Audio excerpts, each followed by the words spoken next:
Di sini gue paham banget, semua dari kalian ya yang nonton video-video gue seperti ini itu pengen hidupnya berubah, kalian pengen ngerasain perubahan hidup. Dari tempat yang sekarang kalian berada, kalian pengen gimana caranya hidup kalian bisa improve jadi lebih baik. Kalian tuh nggak pengen ya berdiam diri di tempat kalian sekarang, makanya kalian cari video-video seperti ini untuk perubahan hidup kalian. Tapi gue akan bilang di sini ya, dan gue udah bilang di banyak-banyak video gue sebelumnya, bahwa waktu terakhir kalian untuk keluar dari tempat kalian adalah 5 tahun lagi, yaitu di 2030. Jadi ini bakal jadi 5 tahun paling krusial di hidup kalian. Mau kalian percaya gue atau enggak, terserah ya. Tapi gue janji nih, kalau lu abaikan omongan gue hari ini, lu akan mengalami penyesalan seumur lu hidup. Gue adalah orang yang sangat gemar untuk belajar dari yang namanya sejarah, karena gue percaya, mungkin nggak selalu sama. Ya, tapi sejarah itu selalu berulang. Kita mulai dari zaman dulu, ya zaman dimana banyak raja dan banyak budak. Hidup raja seperti apa? Ya banyak cewek, dia punya influence, dia punya power, dia punya banyak uang. Budak itu ngapain ya jadi budak. Zaman dulu, kalau misalnya lu jadi seorang budak, itu sulit sekali untuk kalian naik kasta untuk bisa jadi royalty atau jadi raja. Hampir tidak mungkin. Karena dari garis darahnya sudah jadi budak. Ini ada perubahan ya di sekitar tahun 1960-an di Amerika. Di mana buruh pabrik kasarannya, dia bekerja keras bisa punya rumah, bisa punya mobil dan punya istri yang sayang sama dia. Itu 1960.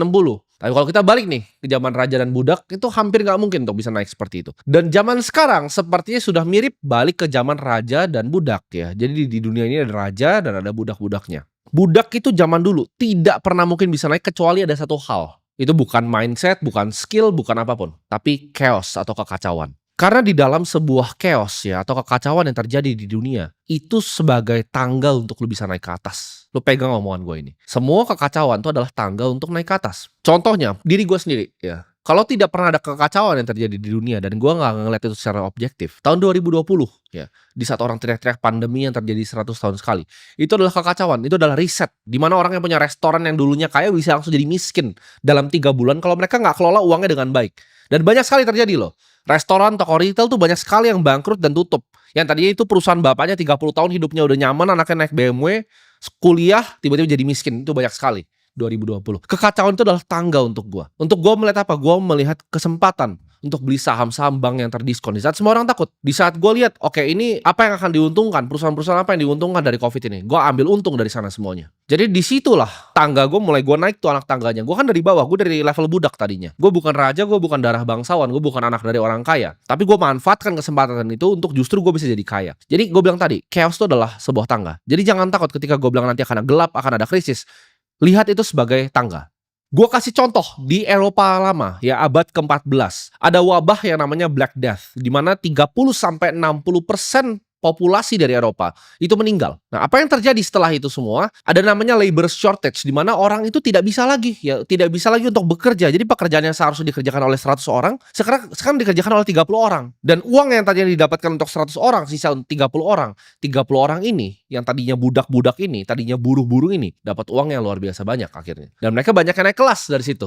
Jadi zaman Black Death itu banyak yang mati tapi banyak yang naik kelas. Buruh-buruh yang bekerja keras di saat orang semua sakit.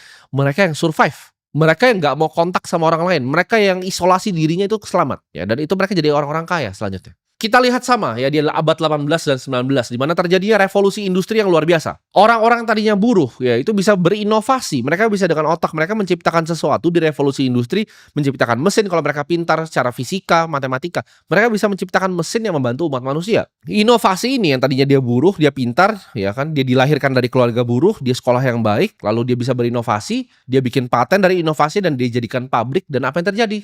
Naik kelas. Ya, 18-19. Ada kekacauan di dunia ini, perubahan revolusi industri, banyak sekali berantem, politik dan segala macam. Tangga. .com era, ya tahun 1990 sampai tahun 2000. Di saat semua orang bilang, oh internet itu scam, internet itu nggak akan kemana-mana, email akan tetap dikirim pakai surat. Apa yang terjadi? Orang-orang seperti Jeff Bezos, orang-orang seperti Bill Gates itu lahir. Orang-orang seperti Larry Ellison yang bikin Oracle itu tadinya level buruh. Larry Ellison tuh orang tuanya nggak kaya sama sekali. Jeff Bezos tuh mulai Amazon, kalau lu lihat foto zaman dulunya itu dia mulai dari garasinya. Meja aja pakai pintu dia, tapi jadi seperti sekarang. Karena tadi kekacauan, perubahan ya. Perubahan dan kekacauan itu adalah sebuah tangga. Dan nextnya tangga yang lu lihat apa? 2009 ini, ketika terjadinya krisis ekonomi global, lahirlah Bitcoin yang diciptakan oleh Satoshi ini. Jadi nextnya dari .com, kan revolusi industri udah, .com itu udah, nextnya adalah revolusi digital.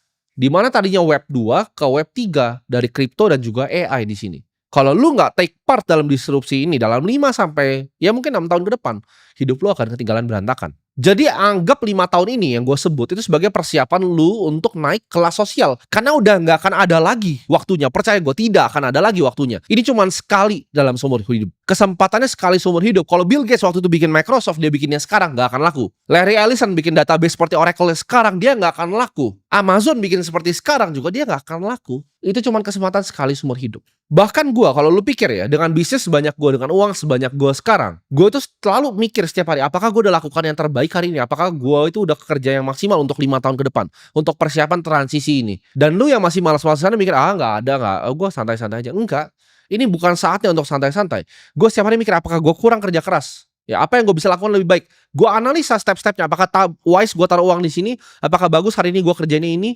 Apakah kemarin udah gue kerjakan semua yang bisa gue lakukan? Apakah gue perlu tidur 8 jam sehari? Apakah bisa di 7 jam? Apakah dengan 1 jam itu bisa bikin hidup gue lebih efisien dalam bekerja? Itu yang gue pikirin setiap hari. Di saat lu mulai punya yang gue sebut namanya self accountability, lu ngerasa semua di dunia itu salah lu akan jadi manusia yang berbeda. Contoh, karyawan nipu, salah siapa? Salah lu. Tapi kan dia yang nipu. Enggak, lu gak bikin SOP yang bagus, ya.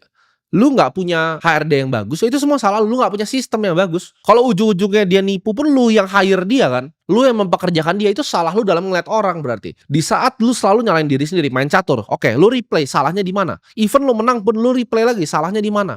Itu cara lu cepet untuk jago main catur. Sama, lu main game pun sama. Di saat gue dulu main game namanya League of Legends, itu yang di copy sama Mobile Legends sampah itu. Setiap kali gue main, itu gue nonton replaynya. Mau gue menang atau gue kalah.